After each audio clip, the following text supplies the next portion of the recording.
Page 56, Bagpipes. Guess what this is going to sound like? At the top of the page, they're introducing another symbol for you to now know and memorize and know forever and ever and ever. It's the 8VA, or the octave sign. Ottava. Okay, I never call it an ottava. I say it's an octave sign. Whatever. Now, a little bit about this symbol. There's variations of this in written music depending on the publisher. Most publishers use the 8VA. Some publishers will use an 8VB to tell you to go down, because you can go up or down. I'll get to where you're going up or down in a minute.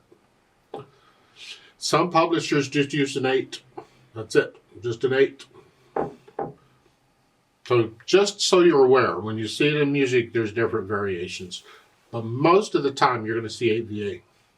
And it simply means you either go up and down or down an octave. Remember intervals? An octave is an interval of an eighth. Letter to letter, F to F, D to D, C to C, whatever. That's an octave. It's like in the duets, I keep telling you to go up an octave. Okay, that's what the sign means. Go up or down an octave. Now, which way you go depends on where the sign is. If it's above the staff, you go up. If it's below the staff, you go down. And it only applies to the staff it's next to. It does not apply to both staves. That throws people. Let's look in this piece, Bagpipes thingy. And we see at the bottom, the last two measures, there's an 8VA underneath the staff.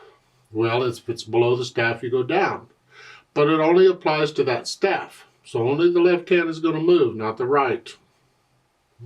If they want both staves, they have to put the symbol on both staves, or they have to put in a note, both hands. Either way will do it. You're liable to see either way. And that's the 8VA symbol. Now, sometimes if it's just one note, all you'll get is an 8VA by itself, above or below the note, wherever it is, or one chord or whatever.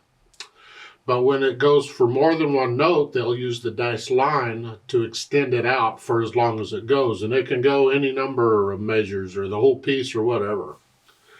At the bottom here, it goes for the last two measures because that dotted line goes for both measures. They have a prepare there. That's their way of saying move your hand and get ready.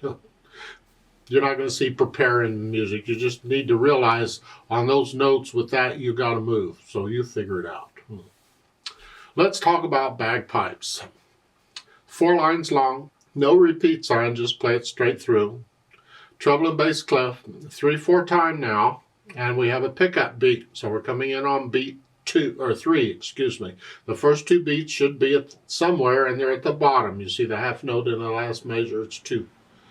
So the measure 1, the first measure is actually the first full measure because the pickup measure is the end of the last measure. There's nothing confusing about that, is there? And got quarter notes, half notes, dotted half notes. I see some rests in there. We can deal with that, I hope.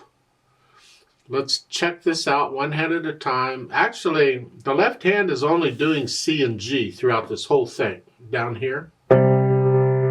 Try and get them down at the same time. I don't, but maybe you can.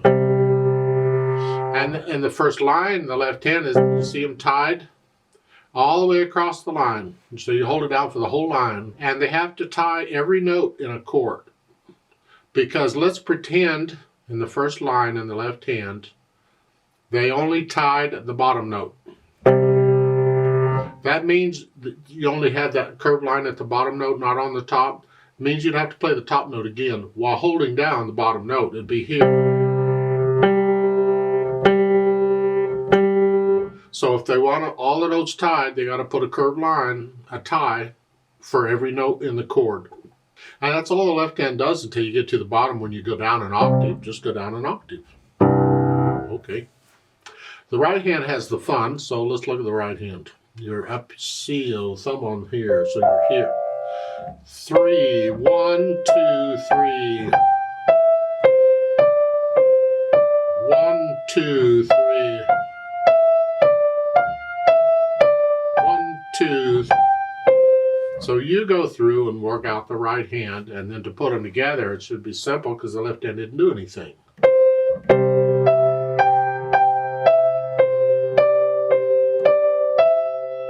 The left hand has a rest at the end of the line.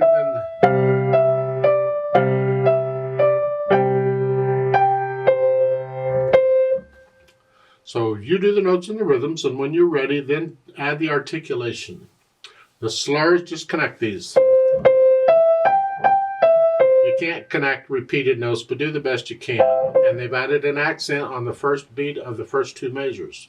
So it's a natural accent anyway. 1, 2, 3, 1, 2, 3. So when you play the pickup note, it's clear. It's not the beat 1. Well, 1, 2, here, 2, here. But now they've added accents, so you give it a little more. And then on the third measure, just a natural accent.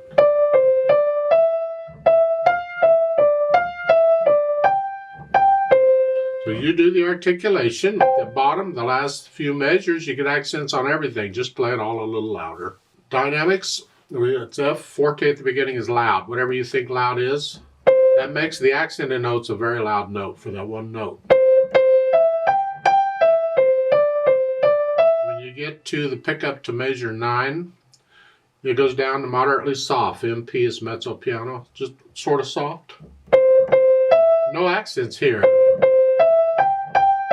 But there's still natural accent. We still want 1, 2, 3, 1. We want to feel that. And then measure 17, you go up to loud again with the accented notes is very loud. I think that's a bit of an overkill. Seems to me like you could just either play them loud or go medium loud with accents, makes them loud. It just seems like loud is loud enough. When you start getting really super duper loud on a piano, then it sounds like you're just banging on it. And that's what we want to avoid. I don't want to sound, there are people in our piano club who play who really do bang on the piano, and it sounds like it. So try and make it a musical bang if you're going to do that. And then the speed, well, lively. Whatever you think lively is. I haven't had enough coffee yet for be lively, but it's fairly quick.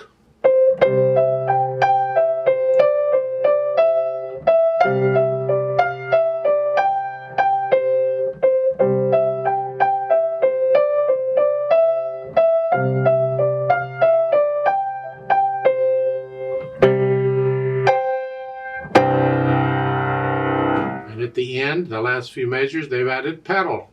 You don't need pedal, but they've added them. If you want to add it, go ahead. I'm not going to show the pedal if that's all they're going to do.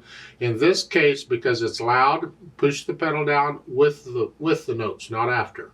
We want an explosion here. So you just push the pedal down. When you play the left hand, push the pedal down right with it. And keep it down, and then the pedal and the hands come up together if you're going to use pedal. I'd like to play this with you slowly. Let's double check the notes and the rhythms and all. I'm not going to do the pedal at the end. I'm not going to do the dynamics because all we're doing is checking notes and rhythms here. So I'll give us 2 counts. Ready, go. 2. Now let's play it together slowly. Ready, go.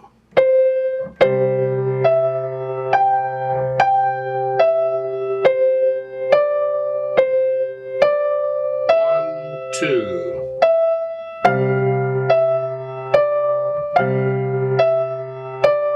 1, 2. 1,